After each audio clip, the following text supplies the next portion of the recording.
El día que firmé los papeles del divorcio de mis padres, tenía 8 años y sostenía el bolígrafo con las 2 manos porque alguien me había dicho que era importante.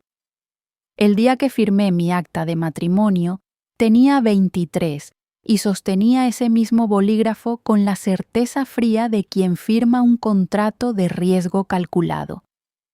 Estaba equivocada en ambas ocasiones, pero de maneras opuestas. A los 8 no entendía nada y a los 23 creía haberlo entendido todo. Lo que ninguna de las 2 versiones de mí supo ver es que las firmas que más cambian una vida rara, son las que uno comprende en el momento de estamparlas. Esta mañana me desperté con el sonido de patrullas afuera de la casa. No una, 3. Las luces azules y rojas atravesaban las cortinas de lino del cuarto que comparto con un hombre al que conocí hace 14 meses, con el que me casé hace 6 y al que creí odiar durante los primeros 4 de esos 6. Rodrigo no se movió cuando escuchó las sirenas. Solo abrió los ojos, me miró con esa calma que en otro momento me habría parecido sospechosa y dijo algo que no voy a olvidar mientras viva. Dijo: «Ya sé, ya lo esperaba». Y en ese instante entendí que él había sabido algo que yo apenas terminaba de descubrir, que todo lo que mi padre me había contado sobre este hombre era una mentira perfectamente construida, y que la verdad real, era mucho más perturbadora. No para Rodrigo, para mi padre.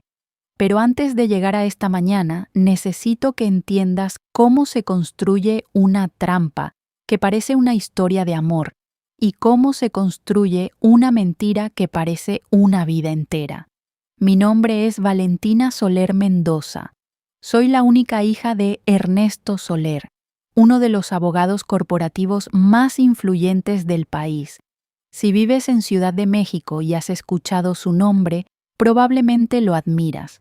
Probablemente lo has visto en televisión defendiendo causas que suenan nobles, con esa voz serena que da la impresión de que la verdad lo busca a él y no al revés.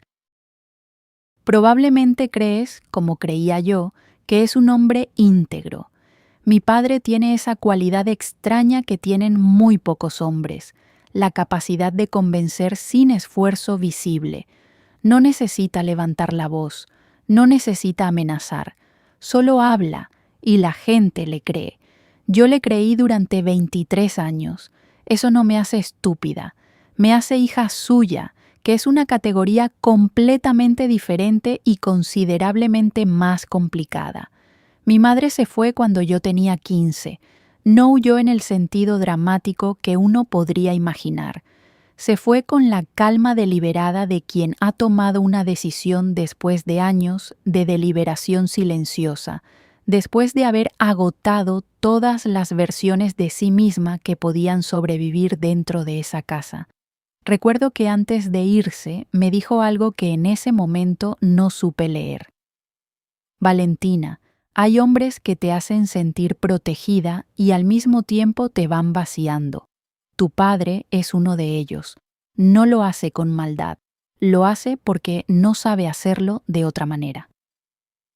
Tardé casi una década en entender que esa distinción entre la maldad deliberada y el daño que uno inflige sin reconocerlo no absuelve a nadie, solo lo hace más difícil de confrontar. Crecí en una casa grande, con todo lo que necesitaba materialmente, y con una sola regla no escrita que nadie me enseñó con palabras: no cuestiones a papá, no porque me lo dijeran así, sino porque cuando cuestionabas a Ernesto Soler, él no se enojaba. Simplemente te miraba con esa expresión de decepción serena que te hacía sentir pequeña e irracional, como si tu pregunta revelara una limitación tuya y no una evasión suya. Y uno aprendía, uno dejaba de preguntar. Esa fue mi primera educación jurídica antes de pisar una facultad de Derecho. Aprendí que el silencio estratégico y la respuesta evasiva son herramientas del lenguaje, no ausencias de él. Estudié Derecho, como él quería. Me gradué con honores, como él esperaba. Entré a trabajar en su despacho, como había planeado desde que yo tenía 12 años, y mostré por primera vez que podía leer un contrato y encontrar la cláusula problemática antes que los adultos en la sala. Estaba bien, o al menos eso me decía a mí misma con la regularidad y la convicción con que uno repite algo que necesita que sea verdad. Hasta que conocí a Rodrigo Castell en una cena que se suponía iba a ser un simple cumpleaños familiar y terminó siendo el momento en que la arquitectura de mi vida recibió su primera fractura real. La cena era por el cumpleaños número 70 de don Héctor Lamas, un industrial retirado que era amigo de toda la vida de mi padre, del tipo de amistades que sobreviven décadas porque están construidas sobre utilidad mutua disfrazada de afecto. Fue en un restaurante privado en Polanco, de esos donde la gente habla en voz baja porque el silencio es parte del precio de la entrada. Había unas 40 personas. Yo estaba sentada junto a mi padre cuando Rodrigo Castell cruzó la puerta, y lo que ocurrió en esa sala en el segundo siguiente fue algo que todavía no encuentro una manera completamente honesta de describir sin que suene a exageración. No es que todo se detuviera, es que cierta energía se reorganizó, como cuando uno entra a un cuarto y siente que el aire ha cambiado de temperatura antes de entender por qué. No necesito describir a Rodrigo en términos físicos porque eso sería reducirlo a algo que no explica el efecto que producía. Lo que puedo decir es que tenía esa presencia que incomoda a cierto tipo de hombres precisamente porque no está construida sobre arrogancia. Está construida sobre algo más difícil de contrarrestar, la certeza tranquila de quien sabe exactamente cuánto ocupa en cualquier espacio que entra. Rodrigo Castell tenía 44 años, dirigía una firma de consultoría financiera con operaciones en 5 países y era conocido en ciertos círculos como el hombre que había destapado 2 esquemas de desvío de fondos en empresas públicas en los últimos 3 años. También era conocido, en los círculos donde se movía mi padre, como el enemigo, como la clase de hombre al que se mencionaba con esa mezcla específica de desprecio y respeto que solo se reserva para quienes representan una amenaza real. Mi padre lo vio entrar y su mandíbula se tensó de una manera tan sutil que solo yo, que llevaba 23 años estudiando ese rostro, pude detectarlo. Rodrigo saludó al anfitrión, barrió la sala con la mirada de alguien que cataloga sin parecer que lo hace, y entonces nos encontró. Me vio a mí primero, luego a mi padre, y algo en su expresión, algo tan pequeño que casi no existía, se asentó, como si hubiera confirmado una hipótesis, como si su plan tuviera una variable nueva que acababa de procesar y acomodar. En ese momento no supe leer ese gesto. Meses después entendería exactamente qué había calculado en ese segundo. Mi padre me habló en voz baja, sin mover prácticamente los labios. No hables con ese hombre, Valentina. No esta noche. No nunca. Esa fue la primera y única vez en mi vida adulta que desobedecí a mi padre de manera completamente deliberada. Y lo hice no por rebeldía, sino porque esa instrucción, entregada con esa urgencia apenas disimulada, me dijo más sobre Rodrigo Castell en 3 segundos que cualquier cosa que mi padre pudiera haberme dicho después. Rodrigo se sentó 2 mesas de nosotros. Durante la primera hora de la cena no intercambiamos una palabra, pero hay una diferencia considerable entre no hablar con alguien y no estar completamente consciente de alguien. Y yo estaba, aunque no me lo admitiera, completamente consciente de él. Fue al final de la cena Cuando salí a la terraza exterior para escapar del ruido y de la sensación creciente de estar siendo vigilada por mi padre, que él apareció, sin pretextos, sin el ritual social de buscar una introducción que los dos supiéramos que era innecesaria. Solo se paró junto a mí, miró la ciudad abajo y dijo: «Tu padre te dijo que no hablaras conmigo». No era una pregunta. Le pregunté cómo lo sabía.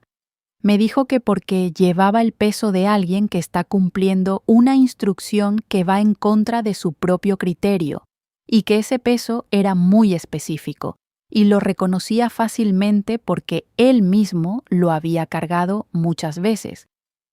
Le pregunté si lo seguía cargando. Me miró entonces, no con coquetería, sino con algo más serio y más peligroso que eso, con honestidad. «Todas las noches», me dijo. Estuvimos en esa terraza 22 minutos. Los conté después cuando llegué a casa y no podía dormir. Hablamos de arquitectura, de una exposición que los dos habíamos visto por separado en el Museo Tamayo, de una novela de Javier Marías que él había releído 3 veces. No hablamos de mi padre, no hablamos de sus investigaciones ni de mi trabajo. No hablamos de nada que debería haber importado en ningún sentido estratégico. Y sin embargo, cuando me fui, llevaba conmigo la sensación de haber tenido la conversación más sin pretextos que había tenido en meses, quizás en años. Esa sensación me inquietó más que cualquier otra cosa de esa noche, porque debería haberla descartado como una ilusión, y en cambio la guardé. Lo que vino 3 semanas después no fue un romance. Quiero que entiendas eso con precisión antes de que tu mente lo simplifique en algo que no es. Lo que vino fue una propuesta. Rodrigo Castel pidió una reunión formal con mi padre en el despacho. Yo estaba presente porque era la subdirectora jurídica de la firma y la reunión había sido convocada con todos los protocolos correctos. Llegué sin saber quién era el cliente. Cuando vi a Rodrigo sentado frente a mi padre, algo en mi pecho se contrajo con una mezcla de anticipación y alarma que era tan nueva que tardé un momento en reconocerla como miedo. No miedo a Rodrigo, miedo a lo que su presencia en ese cuarto significaba, aunque todavía no supiera exactamente qué era. Mi padre me pidió que me retirara. Me retiré. Pero me quedé en la sala contigua, y las paredes de ese despacho antiguo transmitían voces si uno sabía exactamente dónde pararse, y tenía la suficiente quietud interior para escuchar. No escuché todo, escuché suficiente. Rodrigo le dijo a mi padre que tenía información que involucraba transacciones financieras realizadas entre 2017 y 2020 a través de 3 fideicomisos distintos que estaban vinculados, de manera indirecta pero rastreable, al nombre de Ernesto Soler. Le dijo que esa información estaba en manos de una autoridad fiscal que estaba construyendo un caso. Le dijo que tenía la posibilidad de intervenir en ese proceso. Mi padre le preguntó qué quería, y Rodrigo dijo algo que me heló en ese momento, aunque ahora, desde este lado de la historia, lo entiendo de manera completamente distinta. Dijo: «Quiero casarme con tu hija». El silencio que siguió duró tanto que pensé que mi padre había abandonado la sala sin que yo lo notara. Luego escuché su voz, baja, perfectamente controlada, con ese filo particular que solo usaba cuando algo lo afectaba de verdad. «Eso no es una propuesta, eso es una amenaza». Y Rodrigo respondió con esa economía de palabras que aprendería a reconocer como su forma más honesta de hablar. «No, una amenaza es cuando no te doy opciones. Esto es una propuesta porque tú puedes decir que no, pero si lo haces, lo que viene después no será mi responsabilidad».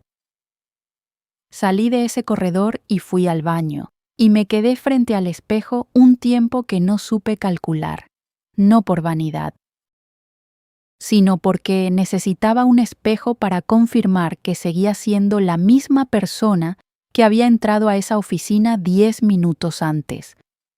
Esa noche mi padre me habló. Me sentó frente a él en la biblioteca, con las luces bajas y un vaso de whisky que no tocó en toda la conversación.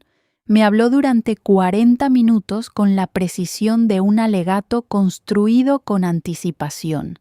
Me dijo que Rodrigo Castell era un hombre peligroso que había destruido a 3 familias empresariales usando información de procedencia cuestionable, que tenía conexiones políticas que le daban una inmunidad práctica, que lo que quería no era a mí, sino una palanca de control permanente sobre la familia Soler, que si yo me negaba, él lo entendería. Esa última parte fue la primera señal que debía haber sabido leer. Mi padre nunca entendía las cosas que iban en su contra. Mi padre convencía, reencuadraba, reorganizaba la realidad hasta que uno terminaba creyendo que su decisión había sido la propia. Si me estaba dando una salida era porque, en algún nivel profundo, necesitaba que yo dijera que sí. Le pregunté directamente, mirándolo a los ojos como él me había enseñado que se miran los ojos cuando uno quiere una respuesta real. ¿Hiciste lo que él dice que hiciste? Me miró con esos ojos que durante 23 años me parecieron los más honestos del mundo y me dijo: Valentina, yo he cometido errores como todo abogado que trabaja en los niveles en que yo trabajo, pero nunca he hecho nada que no fuera estrictamente legal. Estrictamente legal. No dijo honesto, no dijo correcto, no dijo justo, dijo legal. Esas 2 palabras rodaron en mi cabeza durante toda esa noche como monedas en una alcancía vacía, haciendo un sonido pequeño y persistente que no dejaba de escucharse. Al día siguiente llamé a Rodrigo Castell. Nos reunimos en una cafetería en la colonia Roma, sin abogados, sin testigos. Llegué 15 minutos antes porque quería tener el control del espacio, quería estar instalada cuando él llegara, quería al menos esa pequeña ventaja. Él llegó exactamente a la hora acordada y se sentó sin el ritual de ordenar algo primero, sin el nerviosismo social que la mayoría de la gente usa para ganar tiempo y calibrar al otro. Le dije que tenía preguntas y quería respuestas reales, no las que le daría a mi padre, no las que usaría en una negociación. Me preguntó cómo sabría yo si eran reales. Le dije que confiaría en mi criterio. Asintió como si eso le pareciera una respuesta completamente razonable, como si la mayoría de la gente que se sentaba frente a él no confiara nunca en su propio criterio y eso le resultara la anomalía. Le pregunté por qué yo, por qué el matrimonio como condición, por qué no simplemente usar la información que tenía, si era tan sólida. Lo que me respondió no fue lo que esperaba. Me dijo que la información era real y verificada, pero que en el momento en que la usara públicamente, desencadenaría un proceso que lastimaría a personas que no merecían ser lastimadas, personas que habían funcionado como instrumentos sin plena conciencia de lo que sostenían.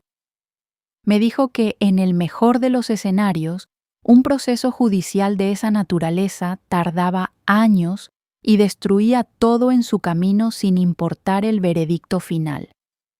Le pregunté qué tenía que ver yo con eso. Me dijo que si nos casábamos, tendría razones legítimas y visibles para desactivar ciertos mecanismos que ya estaban en movimiento, razones que nadie cuestionaría porque serían suficientemente reales. Le dije que eso sonaba a que me estaba pidiendo que fuera un escudo humano. Me miró un momento antes de responder, con esa pausa que aprendería a reconocer como el espacio donde él elige ser preciso en lugar de conveniente. No, te estoy pidiendo que seas una razón suficientemente real para que la gente no busque razones más complicadas. Le pregunté si él creía que podía funcionar. Un matrimonio construido sobre una negociación. Y por primera vez, desde que lo conocía, algo en su expresión cambió, solo por un segundo, solo lo suficiente para que yo lo captara antes de que lo cubriera de nuevo con esa compostura que era su estado natural. Depende, dijo, de si las dos personas dentro de ese matrimonio deciden que puede funcionar. Me fui de esa cafetería sin darle una respuesta. Caminé 40 minutos por la Roma Norte con los auriculares puestos y la música apagada, pensando, ordenando. Lo que no podía explicarme era por qué, por debajo del miedo y la lógica y el resentimiento hacia una situación que nadie me había preguntado si quería, había algo que se sentía como alivio, como si una parte de mí hubiera estado esperando que alguien, por fin, se atreviera a hacer algo que mi padre no pudiera controlar. Esa parte me daba miedo, pero la escuché. Nos casamos 4 meses después. Una ceremonia pequeña, civil, en una notaría en San Ángel. 12 personas. Mi padre presente con la expresión de quien asiste a un funeral que ha aceptado como inevitable, pero que no va a permitir que lo vean sufrir. Mi madre no fue porque no la invité, no porque no quisiera que estuviera, sino porque no quería que ella viera esa versión de mí, la que hacía cosas que no comprendía del todo por razones que no podía explicar completamente, y porque tenía miedo de que ella sí pudiera explicarlas y que esa explicación me deshiciera. Los primeros 2 meses de matrimonio fueron una guerra fría tan educada que desde afuera debía parecer una convivencia perfectamente civilizada. Rodrigo y yo vivíamos en el mismo espacio, compartíamos algunas cenas, hablábamos de cosas neutrales con la cortesía eficiente de 2 profesionales que comparten proyecto. Él no me presionaba, no intentaba crear una intimidad artificial. Era puntual, considerado en los detalles pequeños y completamente impenetrable en todo lo que importaba. Yo lo estudiaba. No voy a pretender que no lo hacía. Lo estudiaba porque necesitaba entender a este hombre con el que había tomado la decisión más extraña de mi vida. Buscaba la fisura, la contradicción, el momento en que la máscara se cayera y apareciera el hombre que mi padre me había descrito. Ese momento nunca llegó. Lo que sí llegó fue algo que no estaba en mis cálculos. Un domingo por la mañana, 3 meses después de la boda, encontré en el librero de la sala un libro que reconocí de inmediato porque yo tenía la misma edición en casa de mi madre. Era un ejemplar antiguo de Los enamoramientos de Marías, con el lomo gastado por la relectura. Lo tomé, lo abrí, y en la primera página había una nota escrita a mano, letra pequeña, ordenada, sin adornos. Decía: para quien lo lea sin saber todavía que es el libro que necesitaba. Sin firma, sin fecha. Pero la letra era inconfundiblemente de Rodrigo. Lo cerré. Lo puse de vuelta exactamente donde estaba. Fui a prepararme un café y me quedé 10 minutos frente a la ventana preguntándome para quién escribe alguien una nota así en un libro que vive en su propia sala.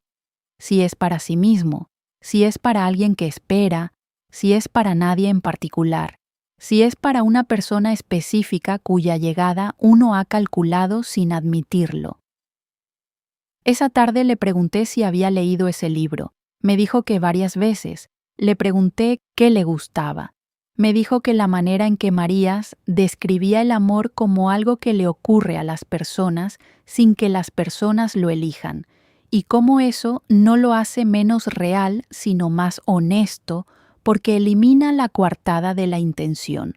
Y algo dentro de mí se movió de una manera que decidí, inmediatamente y con toda la firmeza de que era capaz, ignorar. El 4.º mes fue cuando empezaron las grietas, no en el matrimonio, en la historia que yo había creído. Fue una tarde de martes. Rodrigo estaba en Monterrey y yo trabajaba desde casa cuando llegó un correo a mi dirección personal. Remitente desconocido. Sin asunto. Solo un archivo adjunto, un PDF de 42 páginas que se abrió en mi pantalla con la estructura inconfundible de una auditoría financiera interna. Y en la página 16, en una tabla de transacciones registradas entre enero de 2018 y marzo de 2019, aparecieron los nombres de 3 empresas que reconocí con una certeza que me produjo náusea. Las había visto antes. Había firmado documentos relacionados con ellas siendo pasante en el despacho de mi padre. Se me habían presentado como clientes regulares de práctica corporativa estándar. El informe las describía como parte de un esquema de triangulación de fondos provenientes de contratos públicos.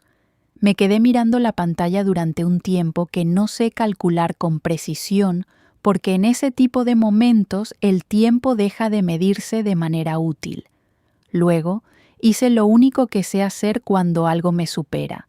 Lo analicé, línea por línea, número por número, y mientras más lo leía, más difícil se me hacía sostener la narrativa que mi padre me había construido con tanto cuidado durante tanto tiempo. Porque si ese informe era real y todo en él tenía la coherencia interna de algo real, entonces mi padre no había cometido errores en los límites de lo legal. Mi padre había participado activamente en algo que tenía un nombre preciso en el Código Penal Federal, un nombre que yo conocía muy bien, con consecuencias que conocía aún mejor. Cerré el archivo, borré el correo, y luego lo recuperé de la papelera porque sabía que borrarlo no servía de nada si no podía borrarlo de mi cabeza, y que intentarlo sería exactamente lo que habría hecho mi padre en mi lugar. Esa noche, cuando Rodrigo volvió de Monterrey, lo estaba esperando en la sala con las luces encendidas y sin haber cenado. Me miró y supo. No me preguntó qué había pasado. Solo se sentó frente a mí y esperó con esa paciencia que en ese momento no me pareció calculada sino genuina, lo cual era en sí mismo desconcertante. Le dije que había recibido un documento. Me preguntó si quería contarle qué decía. Le dije que sí, y se lo conté todo. Escuchó sin interrumpirme, sin expresión de triunfo, sin la actitud de quien lleva tiempo esperando poder decir te lo dije. Solo escuchó, y cuando terminé, lo primero que dijo me desarmó por completo, porque no era lo que esperaba escuchar de ningún hombre en ninguna conversación de ese tipo. Preguntó, ¿cómo estás tú? No preguntó por las pruebas, no preguntó qué iba a hacer yo con esa información, preguntó cómo estaba yo. Le dije que no lo sabía. Me dijo que eso era una respuesta completamente válida, y en ese momento, por primera vez desde que lo conocía, sentí que estaba en una conversación donde no tenía que calcular las consecuencias de lo que decía. Llamé a mi padre un jueves por la tarde y le pedí una reunión. Me citó en la casa familiar el sábado. Llegué sola. Rodrigo no me preguntó a dónde iba, aunque estoy completamente segura de que lo sabía. Mi padre me recibió en la biblioteca, el mismo cuarto, las mismas luces bajas. Esta vez sí bebió el whisky. Le pregunté directamente, sin suavizar, por las 3 empresas, por las transacciones, por los fideicomisos. Vi el momento exacto en que calculó cuál versión darme. Vi cómo su mente, esa mente que admiro y que me aterroriza en la misma proporción, trabajó en tiempo real para encontrar el ángulo que me resultara más difícil de refutar. Me dijo que había cosas en el ejercicio del derecho corporativo que desde afuera parecían irregulares, pero que dentro del contexto operativo eran procedimientos estándar, que había personas que usaban esos procedimientos para construir narrativas convenientes, que Rodrigo Castell era exactamente ese tipo de persona. Le pregunté si podía mostrarme documentación que respaldara su versión. Hubo una pausa que duró exactamente lo suficiente para decirme todo lo que necesitaba saber.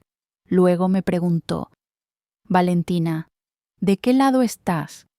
Esa pregunta, que durante toda mi vida había sido innecesaria porque la respuesta siempre había sido obvia, siempre había sido él, siempre había sido mi padre. Le respondí con toda la calma que pude sostener que estaba del lado de la verdad, y vi algo en su cara que nunca le había visto en 23 años. No enojo, no decepción, algo más cercano al miedo, solo por un instante, solo el tiempo suficiente para que yo lo viera y para que él supiera que yo lo había visto. Me fui de esa casa con la certeza de que mi padre no había respondido mi pregunta, y que eso era en sí mismo la única respuesta que importaba. Esa semana, sin decírselo a nadie, comencé mi propia investigación paralela. Tenía acceso a bases de datos jurídicas, a registros públicos mercantiles, a fuentes que como abogada podía consultar sin levantar sospechas. Empecé a construir un mapa de conexiones entre las empresas del informe, los contratos públicos mencionados y los nombres que aparecían como representantes legales en distintas capacidades. El nombre de mi padre apareció en 16 documentos, a veces como representante, a veces como avalista, a veces en notas internas como asesor de estructuración, siempre en los bordes, nunca en el centro, con la elegancia técnica de alguien que conoce la ley mejor que nadie, precisamente para saber cómo doblarla sin romperla, o cómo hacer que parezca que no se ha roto, que es una habilidad distinta y bastante más valiosa en ciertos contextos. Era brillante, en el sentido frío y amoral en que puede ser brillante una trampa bien construida. Una noche, trabajando hasta las 2 de la madrugada en la mesa del comedor con los documentos extendidos en la pantalla, Rodrigo apareció con 2 tazas de café. No me pidió que fuera a dormir. No hizo ningún comentario sobre lo que yo estaba haciendo, aunque podía verlo perfectamente. Solo puso la taza frente a mí y se sentó al otro lado de la mesa en silencio. Le pregunté cuánto sabía él sobre lo que yo estaba encontrando. Me dijo que sabía más de lo que me había dicho, y que había razones para eso. Le dije que quería escucharlas, y lo que me contó durante la siguiente hora reorganizó todo lo que creía entender sobre esta historia, sobre este hombre y sobre mi propio lugar dentro de ella. Rodrigo me dijo que su interés en mi padre no había comenzado con él, había comenzado con su hermano. Su hermano menor, Andrés, había trabajado durante 3 años como contador en una de las empresas que yo había identificado en el informe.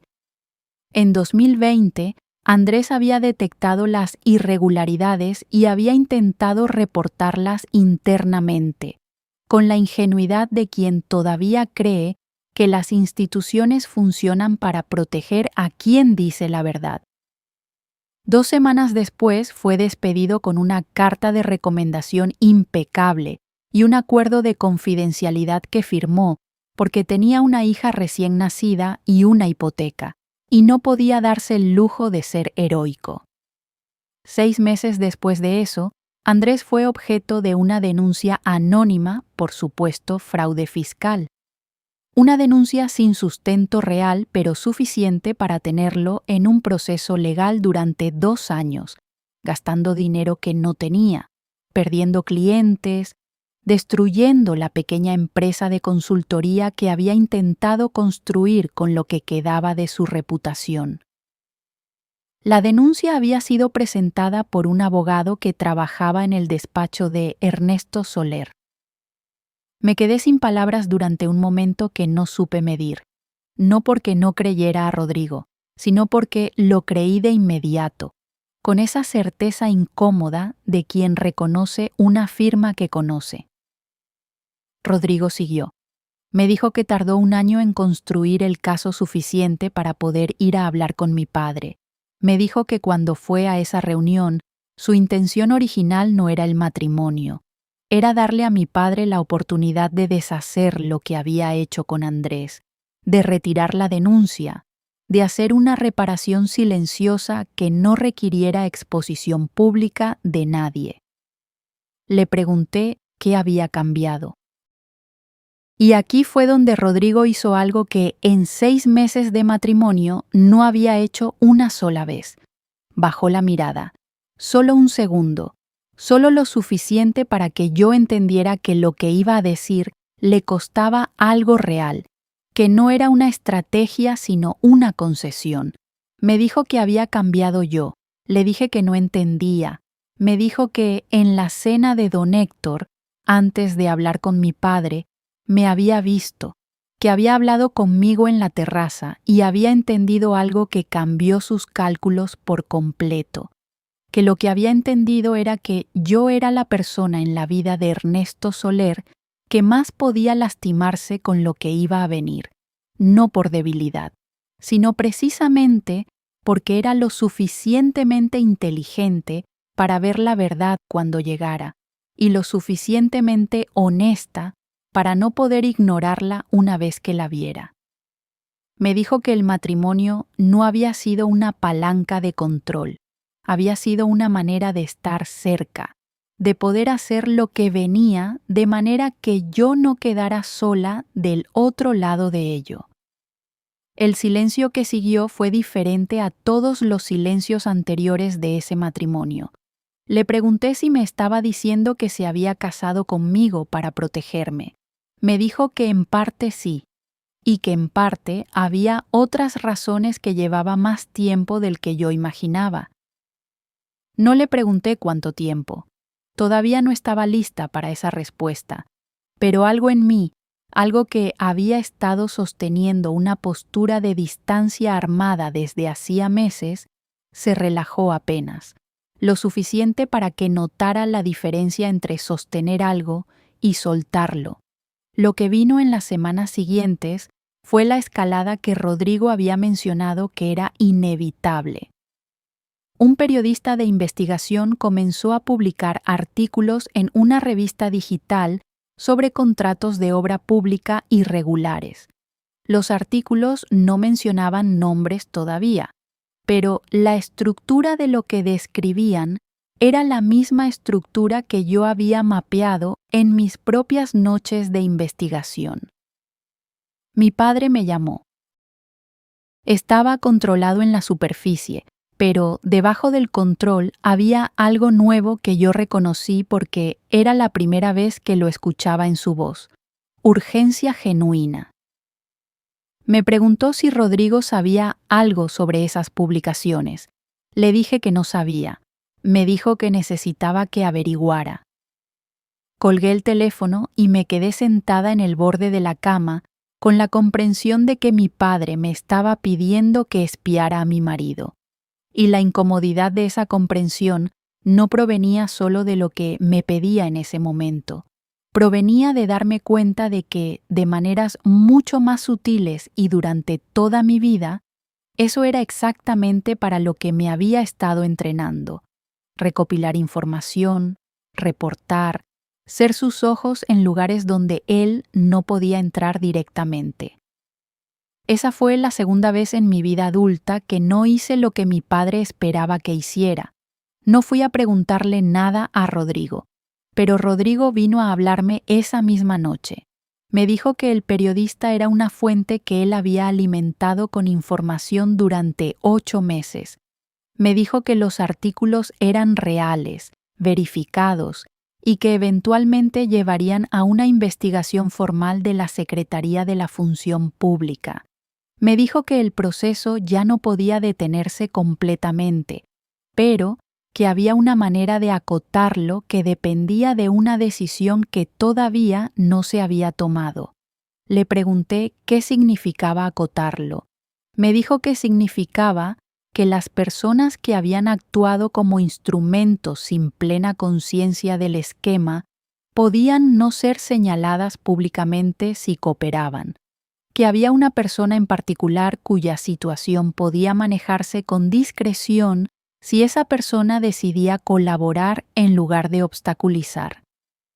Me di cuenta de que estaba hablando de mi padre. Le pregunté si mi padre lo sabía.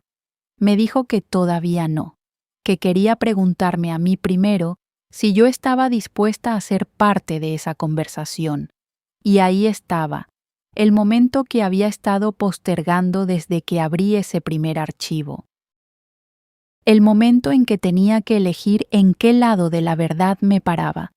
No del lado de mi padre o del lado de Rodrigo, sino del lado de algo más incómodo y más limpio que cualquiera de los dos, los hechos. Llamé a mi padre y le pedí que viniera a la casa. Le dije que era importante y que necesitábamos hablar los tres. Llegó al día siguiente por la tarde.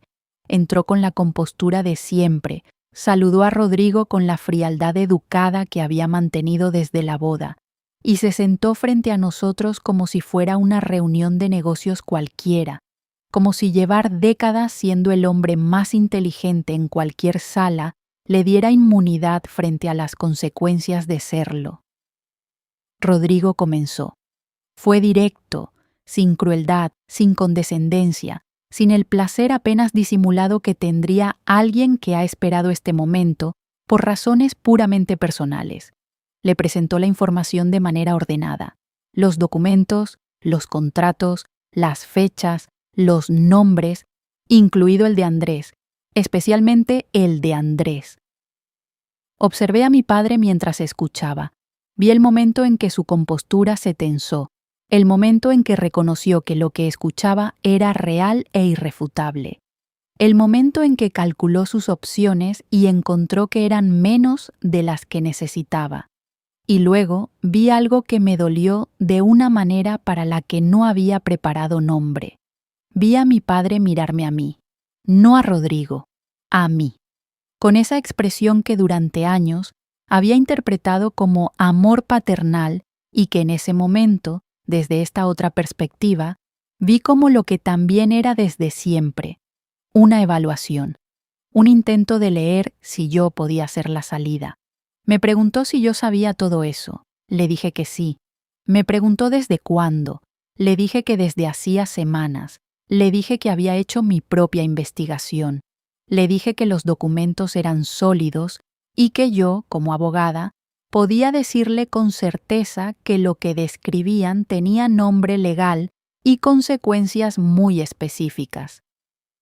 Hubo un silencio largo. El tipo de silencio en que una persona no está pensando qué decir, sino qué versión de sí misma puede salvar todavía. Luego mi padre se dirigió a Rodrigo y le preguntó qué quería. Rodrigo le dijo lo mismo que me había dicho a mí, que había una posibilidad de colaboración discreta que podía acotar el daño, que Andrés necesitaba una reparación real y una declaratoria formal que deshiciera los señalamientos en su contra, que las personas afectadas por el esquema merecían algún tipo de reconocimiento, que a cambio de eso, el proceso podía manejarse de manera que la exposición pública fuera mínima. Mi padre escuchó, se puso de pie, fue a la ventana, estuvo 1 minuto de espaldas a nosotros, mirando la ciudad, y yo me pregunté si estaba calculando o si por primera vez en mucho tiempo no encontraba nada que calcular. Cuando se dio vuelta, me miró solo a mí y me dijo que había cometido errores, que algunos de esos errores habían lastimado a personas que no lo merecían, que no había forma de pedirme que lo entendiera porque él mismo no terminaba de perdonárselo, pero que había cosas que había hecho pensando que protegía a la familia, pensando que me protegía a mí. Le dije, con toda la calma que pude sostener sin que me temblara la voz, que usar mi nombre como justificación de decisiones que yo nunca le había pedido que tomara era la parte de todo esto que más me costaba, No respondió eso. Le dijo a Rodrigo que necesitaba tiempo para pensar. Rodrigo le dijo que tenía 48 horas antes de que los artículos dieran un paso más. Mi padre se fue, y yo me quedé en esa sala con el hombre con el que me había casado por razones que ya no eran las mismas que al principio, mirando el espacio que mi padre había dejado, sintiendo el peso específico de querer a alguien que te ha fallado de maneras que no son pequeñas. Esas 48 horas fueron las más largas de mi vida adulta. Rodrigo y yo estuvimos en la casa en un silencio que no era tenso sino cargado. El silencio de dos personas que han dicho las cosas importantes y están esperando que el mundo responda a lo que se ha dicho. La noche del segundo día, cuando ya eran casi las 11 y no habíamos recibido noticias, estábamos en la sala. Él leía. Yo miraba sin ver la pantalla de mi computadora.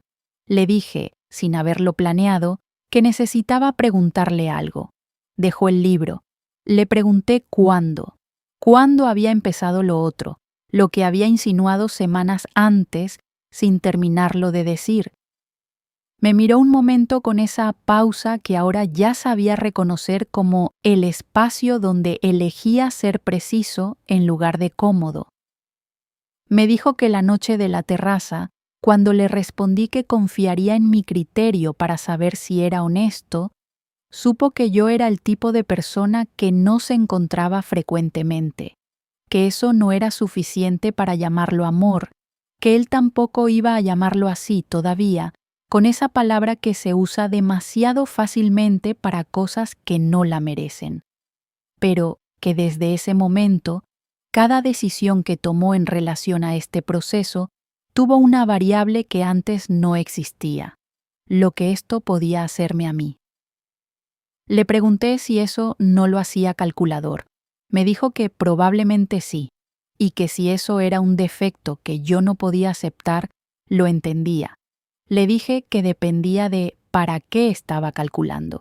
Y él me dijo, con esa economía de palabras que era su forma más honesta de hablar, siempre para que tú salgas bien. Eso fue todo lo que dijimos esa noche, pero cuando me levanté para irme a dormir y pasé junto a él, me tomó la mano un segundo, solo un segundo, sin decir nada más, y luego me soltó. Dormí esa noche por primera vez en semanas sin que mi cabeza se quedara rodando sobre sí misma, buscando ángulos que ya no quedaban por encontrar. La mañana siguiente fue cuando escuché las sirenas. 3 patrullas, las luces azules y rojas atravesando las cortinas. Rodrigo diciéndome que ya lo sabía, que ya lo esperaba. Las patrullas no venían por él. Venían por una denuncia anónima que había sido presentada la noche anterior contra mi padre. Una denuncia que no había salido de Rodrigo, porque estuvimos juntos toda la noche y lo sé con una certeza que no requiere verificación. Una denuncia que, según supe horas después, había sido presentada por uno de los socios de mi padre. Alguien que decidió que era preferible delatarlo primero antes de ser señalado junto con él. Así funciona el miedo cuando no tiene honor. Te convierte en el instrumento del daño que más temías recibir. Rodrigo no se sorprendió porque llevaba semanas sabiendo que ese riesgo existía dentro del entorno de mi padre. Ese era el ya lo esperaba de esa mañana. No sabía quién, pero sabía que alguien lo haría antes de que la opción de colaborar se volviera menos atractiva que la de correr. Llamé a mi padre. Atendió al segundo tono. Ya lo sabía. Me dijo que su abogado estaba en camino. Y luego, con una voz que era distinta a todas las voces que le había conocido en mi vida, más pequeña, más sin armadura, más humana de maneras que me dolieron más que su ausencia de humanidad en otros momentos, me dijo que lo sentía. No le dije que lo perdonaba, porque no estaba en posición de hacer eso todavía y no iba a decir algo que no era verdad para hacerlo sentir mejor. Eso también lo había aprendido de él, aunque esta vez lo usaba de una manera que él no había previsto. Le dije que lo quería, que eso no iba a cambiar, que lo que cambiaba era que ya no iba a pretender que no veía lo que veía.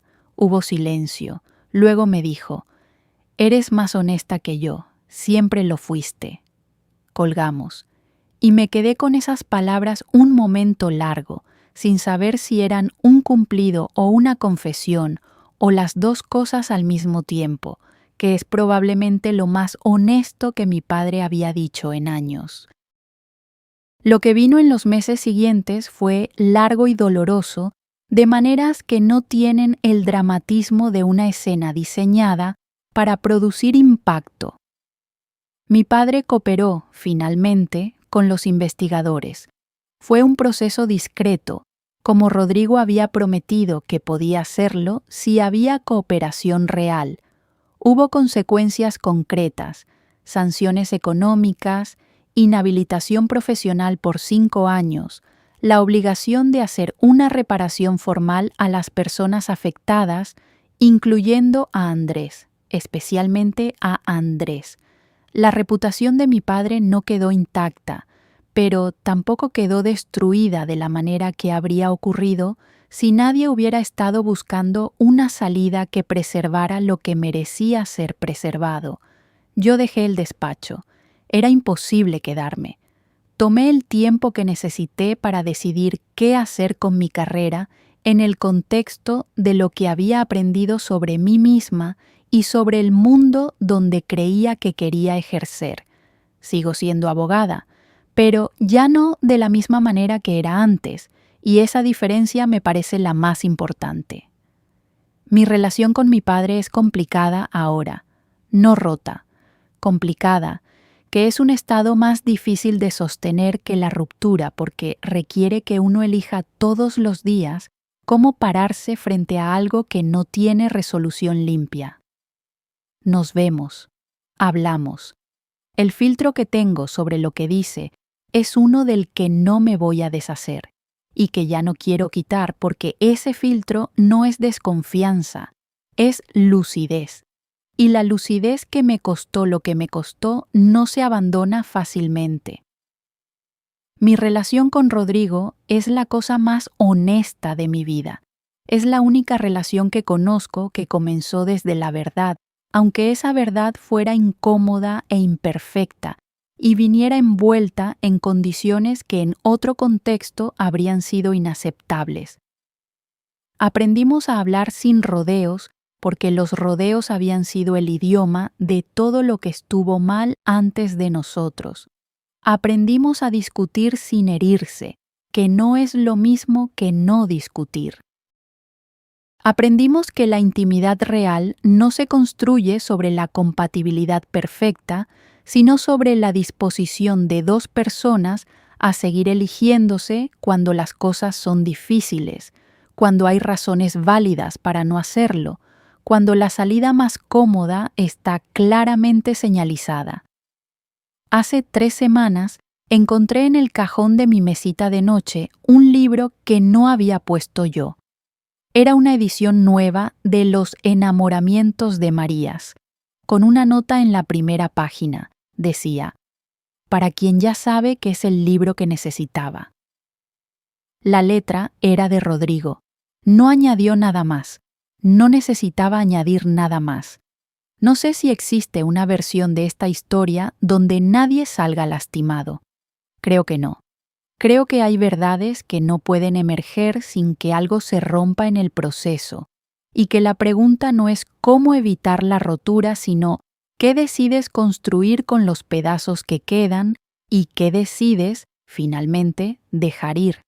Mi padre me enseñó a ser inteligente, y eso fue un regalo real, aunque viniera con condiciones que nunca debí aceptar.